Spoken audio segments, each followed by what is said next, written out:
Welcome everyone, it's Tony from Successful Salons, and today I am joined by our featured expert, Kat Soper. So welcome, Kat. Thank you. Thanks for having me. Oh, you're very welcome. I love talking to you. So before I just jump into it, Kat is one of our contributing featured experts in the Successful Salons Club.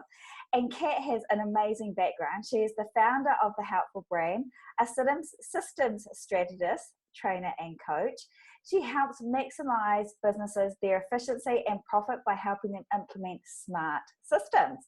So Kat is also the creator of the signature, we're calling it the boss test, and this is what we're going to talk about all today, and which shows business owners which level their systems are at in 30 key areas of their business.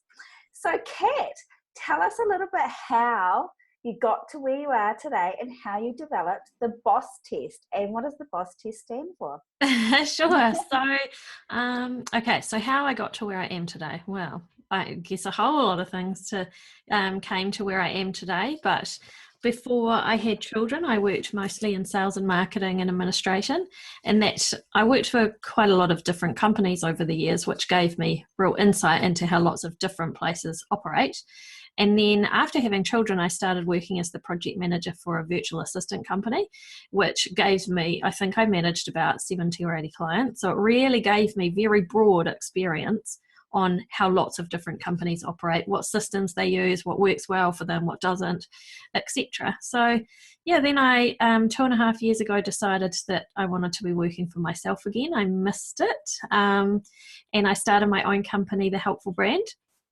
And what took me to create the boss test was that when we're working with clients, quite often they'll come to us with an idea of what they need and they'll ask us for a solution. So they'll come and say, hey, Kat, I really need a way of managing my emails, for example, or I really need such and such.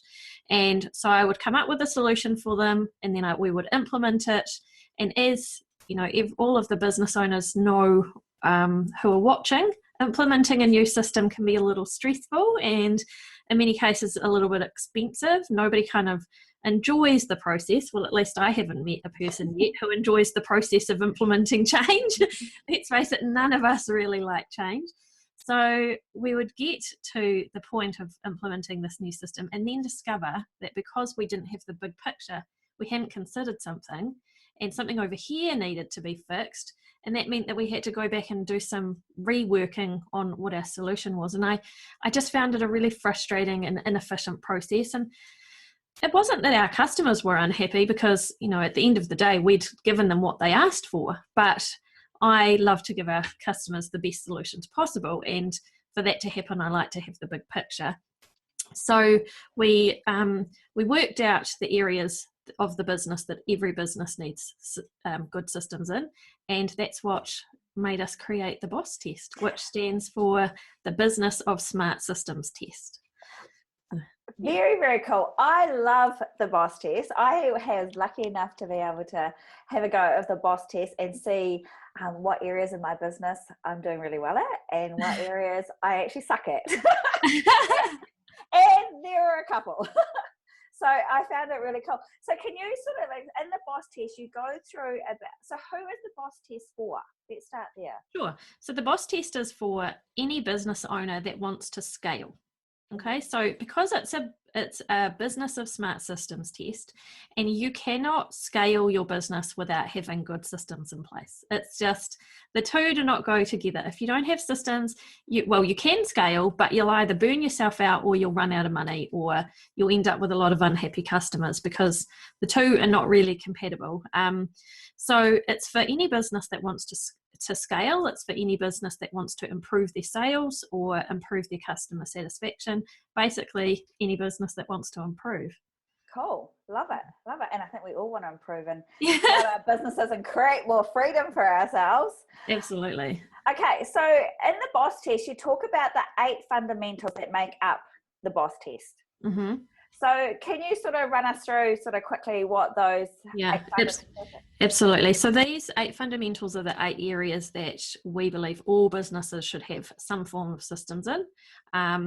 And they are the business owner. So a lot of business health tests do not look at the business owner. And for us, it's the first thing we look at, because if the business owner isn't managing their time well or managing their health and recognizing that their priority and commitment and health and everything like that has a major impact on their business, then unfortunately it has a trickle down effect on the business. So it's the very first thing that we look at.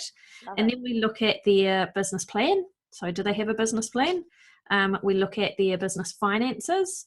We look at their operational systems and processes. So that would be how they store their information, how they store their customers, what their job management processes are like. Then we look at their team. We look at their brand, and we look at their sales and marketing, and we look at their customer experience. So those are the 8 different areas. Love it. Do you know what? And Kat, you and I have spoken about this before, is about the business owner. That is number 1. And when I took the boss test and I saw that that was the first area, I absolutely love that, because I think sometimes as business owners, salon owners, it doesn't matter what business, you sometimes put yourself last. Mm-hmm. And, you know, it's a really hard lesson to learn. And you can go out to burnout, and some businesses are making their business owners sick. Yeah, they are. So many businesses making their business owners sick, and it's a really sad reality, because if you think about what your biggest asset is, it's yourself, and neither your home life or your business can actually function without you. I mean, if you've got a great team and you've got really well established business systems, your business can function without you. But I don't know that we're necessarily talking to those people here. Yeah. We're talking to people who are quite integrated into the day-to-day running of their business, which is... Yeah, and our salon owners exactly are on the floor, and the majority of them are on the floor and also trying to work in their business, and they've still got lives outside their businesses as well. So it's a high demand, and it's super important that, and the old saying goes, you can't pour from an empty cup. No, and so it's so important that we're doing things to fill ourselves up, you know, fill our cup up first, and putting things in place to make sure that our health is paramount, because without you running this business, then there is no business. Mm-hmm. You know, if you're stressed, how easy is it to start to get tetchy at your staff or your team or your customers, and then that's not reflecting well on your brand, and then that doesn't reflect well on your bottom line. And so, as you can see, everything's interconnected. And do you know what I love though, is that there are systems and strategies that you can put in place to ensure that you are taking care of yourself. Absolutely. Yeah. And so it's not just because you're maybe in this place where you're feeling a little bit overwhelmed and frustrated and burnt out, doesn't mean that you get to stay there. You can choose to come out of it, and there's lots of different ways to do it, and that's what I love. And I love that was at the top, because I think it's a huge priority. So that lesson I learned the hard way. Yeah. So no, I love it. So with the 8 fundamentals, with anything, everything has to be measured. Mm-hmm. So how do you measure the 8 fundamentals that you have in the boss test? Yeah, absolutely. We find it really important to put a measure in place, because when you are working with a client or a business, you know, how can we measure the success of the new strategies that they're spending a lot of time and money putting into place?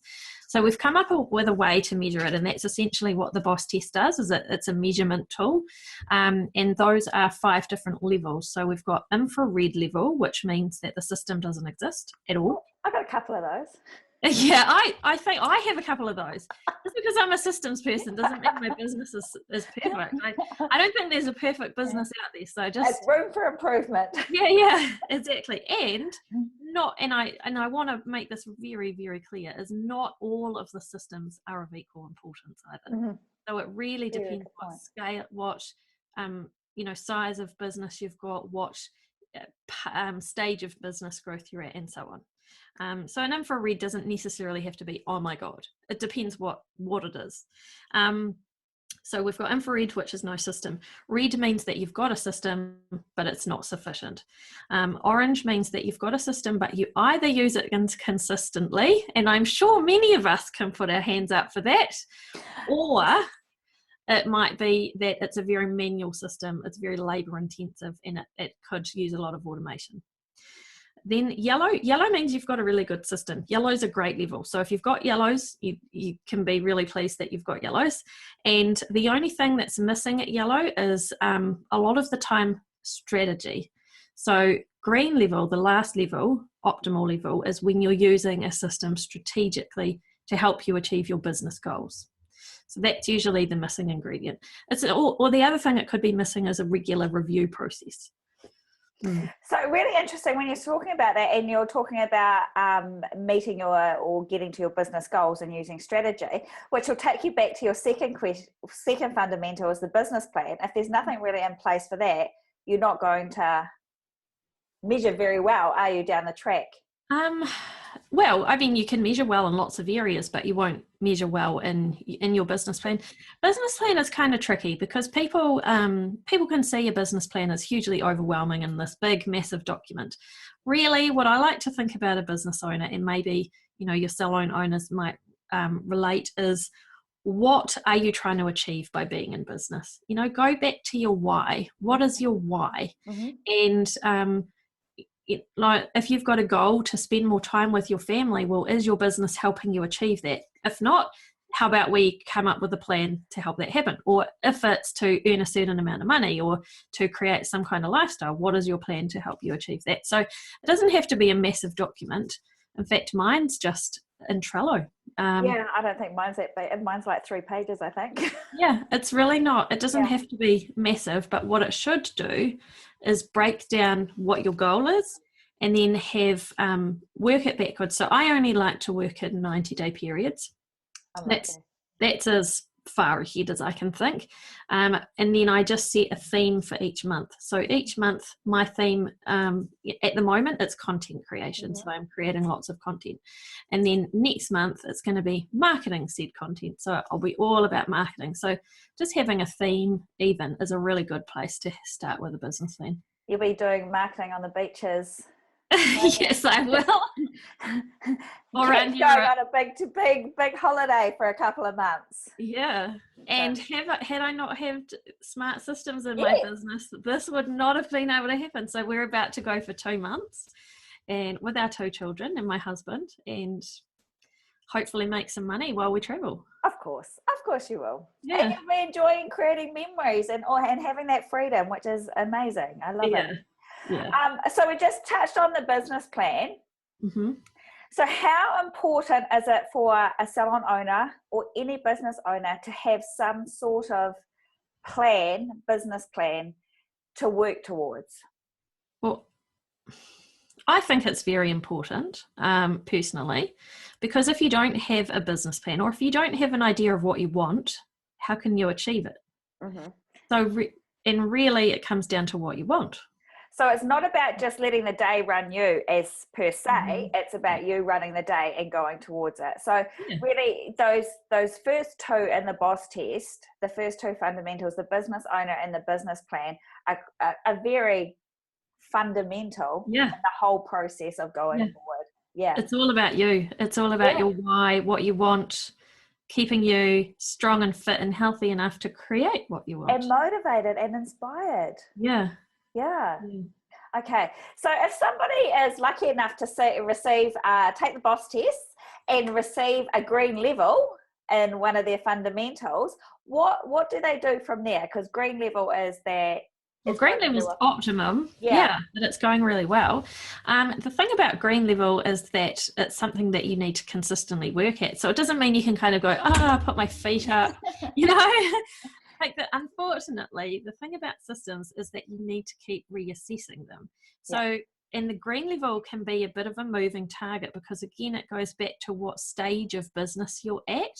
Mm-hmm. And so all of a sudden the system might be working really well for you. Then you move to a bigger business or, to get more team members and all of a sudden it's not enough for you anymore. So as part of the key actions in the report, we actually, for each level, we give key actions to help you move up. But in the green level key actions, it's all about constantly reviewing your, system and your progress. So it's about making time each month to go, hey, is this still working for us? Do we need to make any changes? And that'll keep you at green. Yeah, cool. So, and when you're talking about reviewing, do you review should we be reviewing our systems and our fundamental areas on a regular basis? Absolutely. Yeah, because it's really good to measure what level you're at, but then it's like if you decide to work on one, it's good to measure if your work is actually working. Yeah. You know? Yeah. I think that works, no pun. Yeah, but we kind of advocate for people to work on one area at a time, because even though we're talking about 8 different areas, we're not suggesting you need to go out and fix them all overnight. That's not what we're doing. We are saying that you should work on one, work on it until it's satisfactory, and then choose the next thing. So by constantly reviewing, you're reviewing, okay, how did my work go on that one? Is it satisfactory? Okay, let's put in the next one in place. And so it's about trying to form those new habits as well. I love that, because in all transparency, I did get a couple of infrared. Me too. So, in fact, I think one of our infrareds was the same. There we are. There. So we talked about it yesterday. Yeah, funny that. So for me, it's about recognizing it, looking at what key actions I can take, and then putting them into my calendar for me to actually look at, address, and start to implement, but not do it in a way that I think I have to do it overnight. It's just about taking those steps and working through it and seeing how that works. And if it works, then great. If not, then I have to review it and change.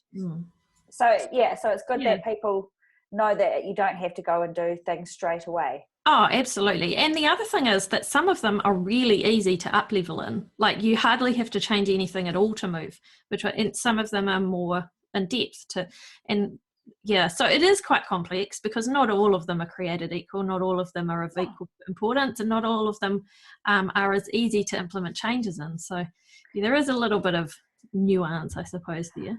And I suppose the first thing to really recognise is once you receive the report, that you recognize that this is just a beginning. It's a starting point, and to move towards each next level. So not to beat yourself up, not to go, I've been doing this wrong for all this time. And definitely it's not wrong. And something may have worked for a long time, but now it's not working. And it's not wrong at all. It just might, and you can move between stages as well as your business develops. So I try to encourage people not to focus too heavily on the colours. It's a good place to start. I love that. So if a salon owner takes the BOSS test, completes it, then how do they prioritise where to start? Well, that's a great question, and it will depend on the business. And this is, I guess, the difficulty of the BOSS test, is that it's not going to give them personalised help, because there's just too many factors at play. So what we have done is, with the BOSS test, we provide instructions of how to prioritise, and those are: think about the area that is going to save you the most time or stress. Think about the area that's going to have the biggest impact on your bottom line, so what will help you create more sales or get more income coming in, and if any of that will improve life for your team as well, that's also a consideration. So those are the 3 things that really should help you prioritize what to work on first. Okay, that sounds great. So and before we talked about reviewing each area of your business. Do you sort of have a system or a format that would be ideal? Like, is it every 3 months, or is it just when something goes wrong, or is it just? It kind of depends on the size of your business. I think for many businesses, every 3 months might be a little bit often, but it depends how quickly things in your business change. So if you know that they're changing a lot, absolutely do it every 3 months as part of your 90-day review. That's a really good idea. For most businesses, though, every 6 months or every 12 months would be a minimum. I think you should do it every 12 months at a minimum. 6 months is probably more ideal. 3 months if you're a business that you think will have enough change, definitely 3 months. I hope that helps. That's great. And I like the idea of just putting it in your 90-day review, because you can have a quick glance over it, see what's working, because things will come up that you'll know that are working or not working, and then you can pop it in to address it over the next 3 months or over the next 90 and days. The good thing is, because the boss test is an automated process, it's not subjective. It'll give you a consistent measure every time. So you can actually see the improvements. You can see if you take it again in 6 months' time or 3 months' time or whatever, that the areas have moved. Mm-hmm. Great. So how can people get hold of the boss test? Well, I'm glad you asked. No, just kidding. They can go to my website, thehelpfulacademy.com, and then there's a courses tab, or they can just do /boss-test. Okay. I'll pop the link up too, I think, down below for everyone as well. So now, what if they're not quite ready to take the boss test, but want to get to know you more and have some questions for you? Where can they go to get some? Absolutely. So they can read my blog or sign up to be one of my newsletter members at thehelpfulacademy.com. We've also got a free group, which is on Facebook, called the Helpful Systems Academy. So I think it's if you type in the Helpful Systems Academy, it should come up. And then we've got a Facebook and Instagram as well. So awesome. So I will put all those links up there on the or down below for everyone to have a look at, and they can go in there as well. So Kat, I just want to say thank you very, very much for being our featured expert this month, not only in the Successful Salons Club, but our featured expert for us at Successful Salons. I have enjoyed the process immensely, and I have learned so much, and I know everyone else in the club is learning lots about systems as well and implementing. So thank you very much. You're welcome. Thanks for having me. And you enjoy your holiday. I will. See you, everyone. See ya.